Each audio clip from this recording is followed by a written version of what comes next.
Hello, my name is Anime Addiction and welcome to another episode of Let's Analyze Death Battle. Today's episode will feature Beast from the X-Men versus Goliath from the Disney TV show Gargoyles. As always, if you haven't seen this episode first, please go to screwattack.com or their channel on YouTube so you can see it and you won't get spoiled. Now, as for my knowledge of both these characters, well, yes, I have seen the X-Men cartoons and I've read several X-Men comics. And yes, I have seen Gargoyles all 3 seasons, so I'm very familiar with both these characters. Now, as for who I think might be able to win and not, let's just wait until Boomstick and Wiz give their opinions and pre-battle analysis first. So, as always, Boomstick and Wiz, give us the lowdown on Beast and Gargoyles.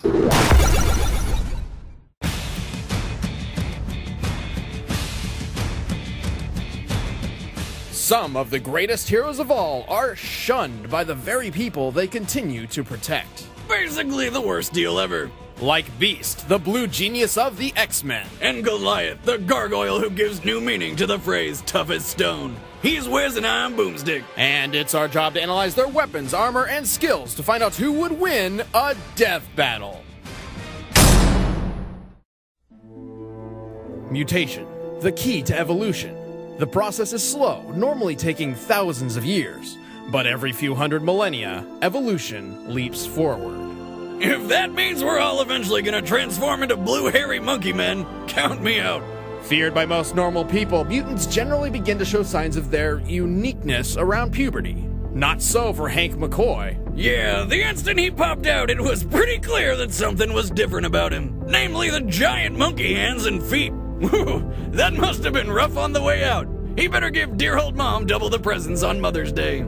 Though Hank successfully hid his mutation from the world throughout his adolescent life, he was eventually discovered and shunned. Constantly harassed and eventually kicked out of his own school, he was left to wallow in loneliness. Until good old Wheels showed up and offered him a place on the mutant group known as the X-Men. Hank took on the nickname that was previously used to degrade him and transformed it into something new. His code name, the Beast.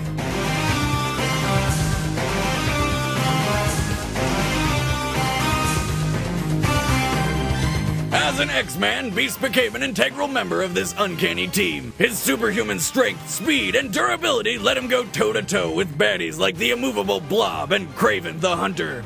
But Beast was a genius, like yours truly, and quickly completed his doctoral studies. Eventually leaving the X-Men, he became a leading researcher in mutant genetics. Desperate to cure the mutant phenomenon, Beast developed a serum which he theorized would temporarily counteract the mutated genes in his body. Except it kind of did the opposite. Poor guy, now he truly was a beast. His transformation wasn't all bad though. Fuzzy Beast could now lift over 10 tons, run over 40 miles per hour, and jump over 25 feet in the air. He also had a wicked healing factor which made him essentially bulletproof. But this was nerfed dramatically from healing instantaneously to over a couple of hours when Quasimodo's experiments turned him blue. For a scientific genius, he never did quite figure out how to turn back to his old self.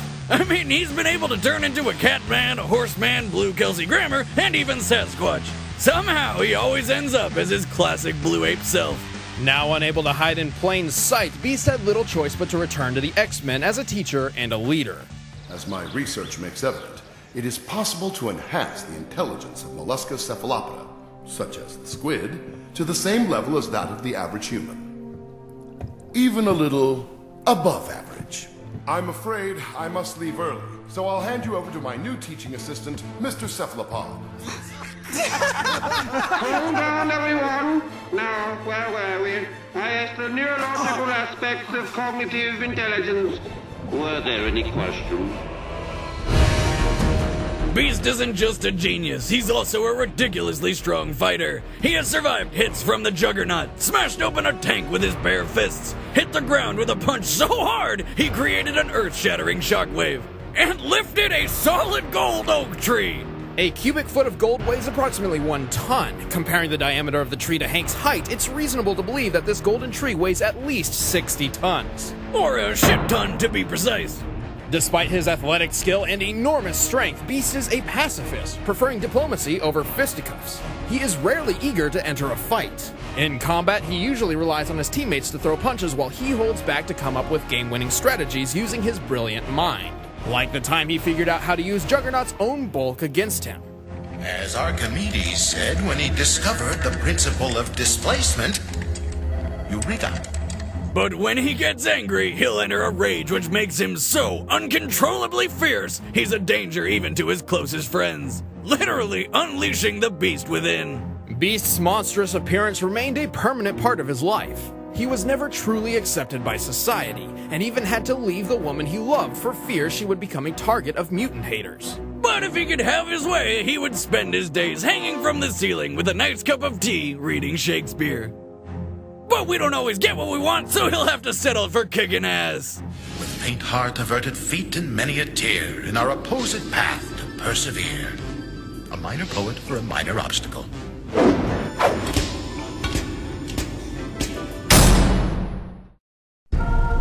1,000 years ago, superstition and the sword ruled. It was a time of darkness. It was a world of fear. It was the age of gargoyles. And badass cartoon intros! Stone by day, warriors by night, gargoyles used to be common throughout the world. Like the stone statues they inspired, gargoyles were known as protectors. Guarding their home and those inside was always their top priority. It's not every day your garden statue is also your top-billed bodyguard. Otherwise, I'd have a shitload more lawn gnomes. In the year 994 AD, a clan of gargoyles formed a symbiotic relationship with the humans of a Scottish castle. Using their superhuman strength, keen senses, and warrior spirit, the gargoyles defended the castle from invaders at night. In return, their human allies would watch over them during the day when they are most vulnerable, as gargoyles turn to solid stone in daylight. The gargoyles were led by Goliath, a creature with a voice so sexy it makes humans turn to stone, if you know what I'm saying.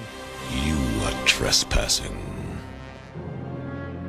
Unfortunately, due to their beastly appearance, Goliath's clan eventually faced unjust prejudice from the very humans under their protection. We are most seriously displeased to allow beasts in the dining hall. These are unnatural creatures. No good can come from associating with them. If that wasn't bad enough, Goliath was betrayed by his closest human friend, causing nearly his entire clan to be smashed to bits. Then the few that did survive were magically sealed in stone forever by a misinformed wizard. Talk about a shitty Monday. Sealed in stone forever, or until one very specific, seemingly impossible criteria was met. The terms of the spell were that they would sleep until the castle rises above the clouds. And when he says above the clouds, he means it literally. So, stone they remained for 1,000 years until in 1994. Some billionaire with a name that sounds like an antidepressant just happened to be crazy enough to try something. Xanatos moved every last stone of the ancient castle to the top of his New York skyscraper, which happened to poke above the clouds. The cost of which must have been astronomical. Don't disappoint me.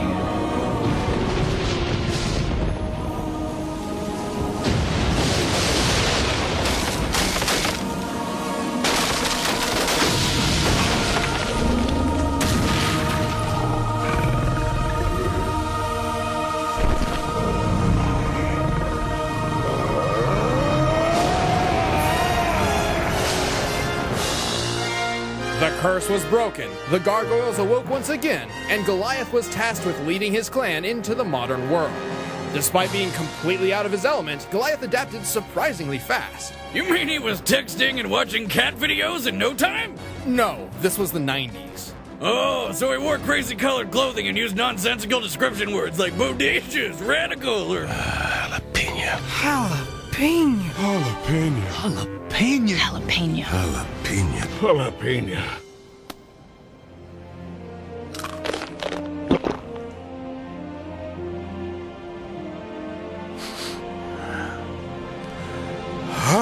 Jalapeno. Jalapeno. Jalapeno. Damn it.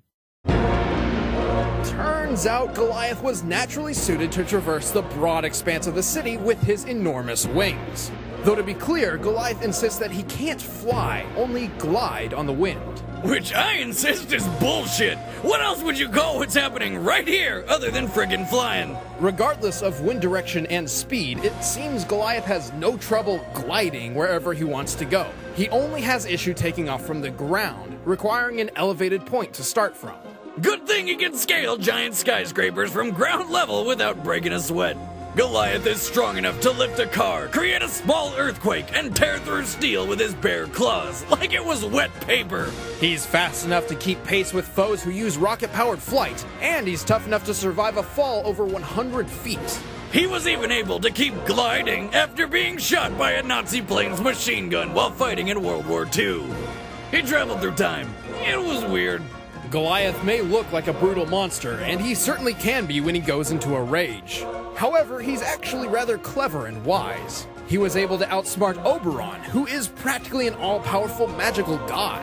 And when Goliath's not leading his clan into battle or struggling to have a relationship with a human detective, boundaries! He's usually holed up in his castle's library, reading. Wise and powerful, Goliath is a true force of nature.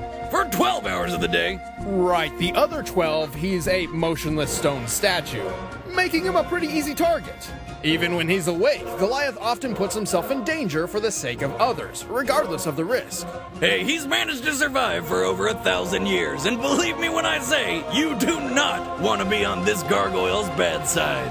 My name is Goliath, and I belong to no one. Stop whining. A gargoyle doesn't whine. He roars!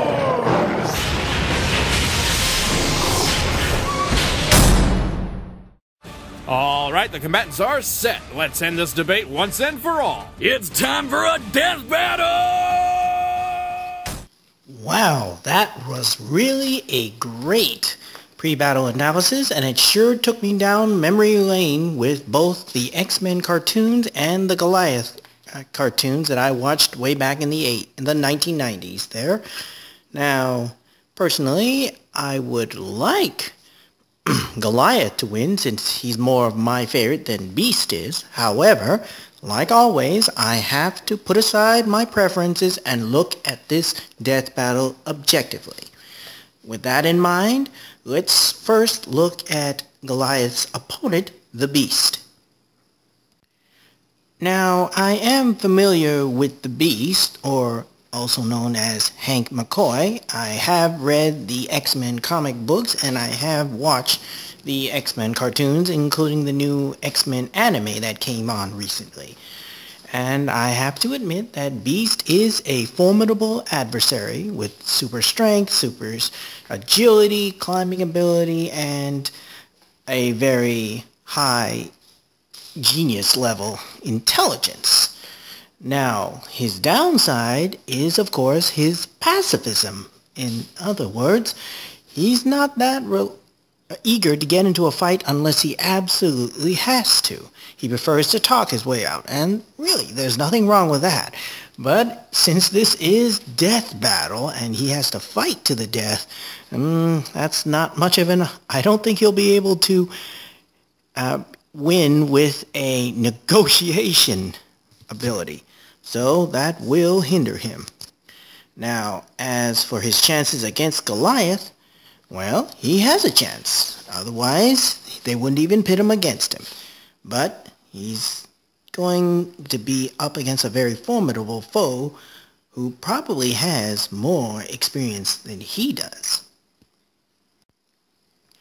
Now, as for his opponent, Goliath, well, as I said before, he is my favorite, but he has every right to be my favorite, considering he is incredibly strong, incredibly agile, very good with fighting on his own as well as in a team, and he has the ability to at least take to the air, if not true flight, even though I agree with Boomstick. It looks more like he can fly. The only problem is he just needs a way of getting enough altitude so that he can ride on the air currents. Now, his main weakness would be, of course, turning to stone in daylight. But since this is a death battle, I have a feeling that this will have to take place at night. And even if the death battle only takes an hour or so, that's more than enough time for Goliath to get the upper hand against his adversary. And unfortunately for Beast, that might give him the win for Goliath. In the end of this pre-battle analysis, I would have to give the odds for Goliath over the Beast. I have no doubt that Beast will put up a very good fight. He was, after all, a member of the X-Men, and therefore he probably has some training, of course, but I think that Goliath's training and experience will trump the Beast's. And though the Beast is a likable character, and I wouldn't like to see him die, I'm afraid in death battle, he's going to end up the loser. So let's see if I'm right and start up this death battle. Boomstick and Whiz, bring on the Beasts.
Show you that shit on 90s cartoons. Beast and Goliath were pretty even in terms of strength and speed, making this more so a battle of wit and experience. Beast was always more of a team player, preferring not to fight directly unless absolutely necessary. And since Goliath spent decades defending his ancient castle in New York from Vikings, thugs, magic beings, and ghosts, his combat experience trumped Beast's. Also, be careful not to misinterpret Beast's golden tree feat. While it might sound far more impressive than anything Goliath has done, Beast did not actually lift the whole 60-plus ton tree off the ground. It's nothing surpassing his usual feats. Hey, one time Goliath got nailed in the back by an anti-aircraft round. That's right, Goliath got shot by a gun designed to destroy airplanes, got back up and dropped a radio tower on the fools that tried it. And Beast didn't wait until sunrise for an advantage for two reasons. One, he didn't know what would happen because gargoyles in his universe don't share the stone by day rule. And second, Beast isn't tough enough to stand against Goliath for 12 hours straight. Finally, Beast has fought somebody similar to Goliath named the Griffin, and only survived the fight due to his fellow X-Men Angel's help. In the end, Beast just didn't have the heart to keep up with the Gargoyle. The winner is Goliath. Wow, that was a brutal way to go, and I didn't expect Beast to get cut in half like that so ferociously, but in the end I was proven correct, and Goliath did triumph over his adversary. And pretty much, there's not too much to say about this post-battle analysis, since everything that I covered in the pre-battle analysis proved to be correct, and I, of course, agree with Boomstick and Wiz's calculations and final analysis on this death battle. Beast, I'm sorry to have seen you get torn apart like that, but at least you gave Goliath a good run for his money, and you've got nothing to be ashamed about that. So, this will be a very short death battle analysis, and I hope that you all enjoyed it as much as I did, and I'll see you the next time. Until then, take care.